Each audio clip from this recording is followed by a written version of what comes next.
What's good with y'all, man? It's your boy Will back with another video. Today we're gonna be getting into another interesting video topic. Make sure to hit that like and subscribe button. And we're starting to get on to Pittsburgh Steelers week. So I'm gonna be dropping a couple videos just going on and breaking down some of these key matchups with the Pittsburgh Steelers and how it differentiates from what we had and we played against last week against the Bengals. Now the Pittsburgh Steelers and the Cleveland Browns has had a different history. It's kind of almost the opposite. The Pittsburgh Steelers pretty much always beat the Browns, especially in Pittsburgh. So it's a real big game for Cleveland as far as their history was. They haven't beat Pittsburgh in Pittsburgh, but since they beat their ass in the playoffs, the last time they beat Pittsburgh was in the regular season was in 2003. Almost over 20 years since the last time the Cleveland Browns won a game in Pittsburgh. That was it. Excluding that playoff obliteration where they blew Pittsburgh out on national television, one of the most televised games of all time. But not to here nor there, man. So this is the big one, really. You know, as a Browns fan, you know, we came out, we played elite against the Bengals, blew them out at home, one of the best Browns games you could ever, you know, go and watch. Super loud environment. Now we're going on the road to Pittsburgh on Monday Night Football, debuting the new helmets. Can the Cleveland Browns break their history and their curse? Because if we go out and we beat Pittsburgh in Pittsburgh, that's going to mean a lot for our confidence as fans, and that's going to really get the city behind us. That's going to really get the city behind us. We go down there and we beat Pittsburgh. You know, the city of Cleveland wasn't too all in the Browns. After that game against the Bengals, you know, I see a lot of people walking around with brown shirt, a lot of people hypey, wearing their little tees, their little cats, you know. So I think if we go out there and beat the Steelers on Monday Night Football, that'll get all the like guys that's traumatized from cheering for this team. That'll get them to start buying in and tapping in. I think that does a lot for this team, knowing that they're legit. You know, two good big divisional games. And then you play the Titans week 3, which is, you know, like an game. But nonetheless, the Cleveland Browns got the better quarterback in these next up-and-coming games. They got the better quarterback, you know, the better weapons, and the most talented roster. They should win these games, and they should be able to beat these games and not beat themselves. I don't think the Pittsburgh Steelers can actually beat the Browns. I think the Pittsburgh Steelers can make the Browns beat themselves. I think the Browns can beat themselves. But the videos today is going to be about Dawand Jones. I'm going to get into the other guys and the other different layers of breakdowns. But it's going to be TJ Watt, Alex Highsmith versus Dawand Jones and Jerry Wills. That matchup heavily favors the Pittsburgh Steelers, just to be quite frankly, honest with you guys. You know, a lot of people are going to worry about a rookie on one of the best players in the league, and TJ Watt.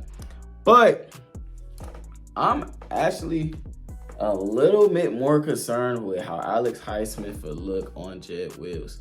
We might have to actually genuinely worry about that. And we might put everything kind of towards aid and helping Dawand, and Jed Wills get exposed by Alex Highsmith.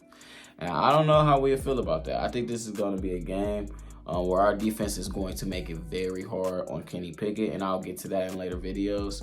But if it's going to be a defensive battle, and the way that the Pittsburgh Steelers can get to the Browns and kind of neutralize what they want to do on offense is by attacking those tackles. That's the weakest position on this Cleveland Browns team, is our right and our left tackle position. That is by far, they're a worse group than our linebacker group. And with Jack Conklin going down, and now we're like a guy less in the depth chart, Dawand Jones may could hold his own against TJ Watt.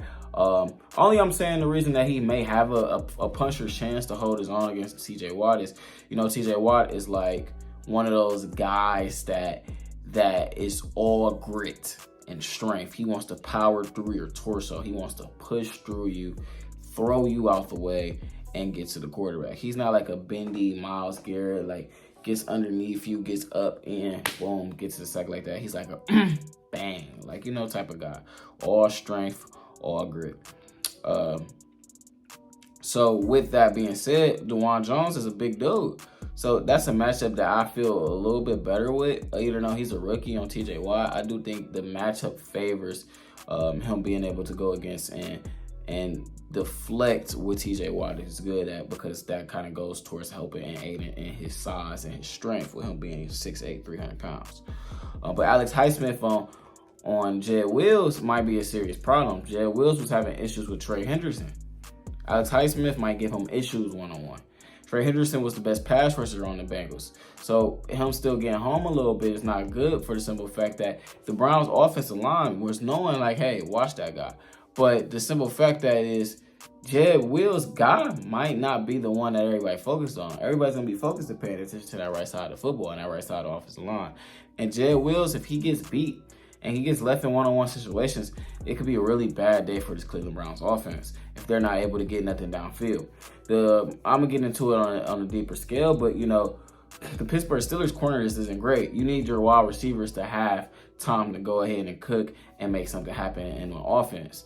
But now Jed Wills is getting blown off the screen, not blown off the screen, but blown off the line, constantly giving up pressure, making Deshaun scramble. That could lead to some inaccurate throws, some fumbles, a sack. You never know, because we need protection with the football. A good way to kind of offset that may be to run the football, but I'll get into like the running aspect of everything. But I do think that with Bill Callahan and, you know, Wyatt Teller, Joel Bitonio, they'll be able to get him ready for TJ Watt. I don't think he'll look terrible, honestly. But I'm kind of more concerned about Jedrick Wills. I think this matchup favors the Steelers heavily, and the Browns tackles just got to kind of hold up and try to stay under 3 sacks. I know 3 sacks is pretty excessive, but I think they stay under like 2.5 sacks. They should be okay, you know. But don't go out there and get sacked 8 times. Don't do that. That's gonna be the way we lose this football game. And as far as like a prediction, I think, like I said, I think TJ Watt will probably get a sack and a half, maybe 2 sacks. I think Highsmith will maybe even get a sack and a half or 2 sacks. I think they may get 4, but they could be at 2 depending on how the game goes.